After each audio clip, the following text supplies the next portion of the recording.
नमस्कार. श्री स्वामी समर्थ.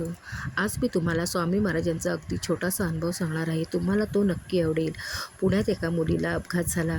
त्या मुलीला हॉस्पिटलमध्ये दाखल करण्यात आले. डॉक्टर म्हणाले की तिची स्थिती जरा गंभीरच आहे. तिच्या आईला फोन करून बोलावून घ्या. तिच्या आईलाही तातडीने बोलावण्यात आले. तिची आई हॉस्पिटलमध्ये हजर झाली. तिची आई मात्र रात्रभर हॉस्पिटलच्या बाहेर बसून स्वामी महाराजांच्या नावाचा धावा करीत होती. तिच्या डोळ्यातून सारखे पाणी येत होते आणि त्या रात्री अचानक साधारण 3च्या सुमारास एक म्हातारे गृहस्थ तिच्याजवळ येऊन बसले आणि त्याने तिला धीर दिला. घाबरू नकोस, मी तुझ्या मुलीला काही होऊ देणार नाही. तिची आई मात्र रात्रभर स्वामींचा जपच करीत होती.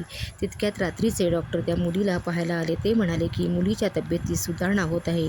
सकाळपेक्षा थोड्याफार प्रमाणात सुधारणा आहे. हे ऐकून मात्र आईला खूप आनंद झाला आणि चक्क दुसऱ्या दिवशी मात्र ती मुलगी पूर्णपणे शुद्धीवर आली आणि बोलू लागली. तिच्या आईला मात्र त्या साधूंचा चेहरा सारखा डोळ्यासमोर येत होता. म्हणून तिने रात्रीचे नर्स, वॉर्डबॉय यांनाही विचारले, परंतु हॉस्पिटलमध्ये कुणीही त्या साधूंना पाहिले नसल्याचे सांगितले. आता तुम्हीच सांगा, हा त्या मुलीच्या आईचा भ्रम होता की तिची स्वामींवर असणारी अतूट श्रद्धा होती? कारण एवढ्या रात्री तिच्या बाजूला बसून मुलीला काही होणार नाही हे कुणी सांगितले? हे साधू म्हणजे दुसरे तिसरे कोणी नसून प्रत्यक्ष स्वामी महाराजच होते. तिच्या आईची भक्ती फळाला आली. तिने अगदी अंतःकरणापासून मुलीसाठी स्वामींना विनवणी केली होती. मुलीच्या जीवासाठी ती भीक मागत होती. तुम्हालाही जर स्वामींचा असा अनुभव यावा असे वाटत असेल तर अगदी मनापासून कळकळीने स्वामींना शरण जा. त्यांना आर्त हाक मारा. बघा, स्वामी महाराज तुम्हालाही प्रचिती दिल्याशिवाय राहणार नाही.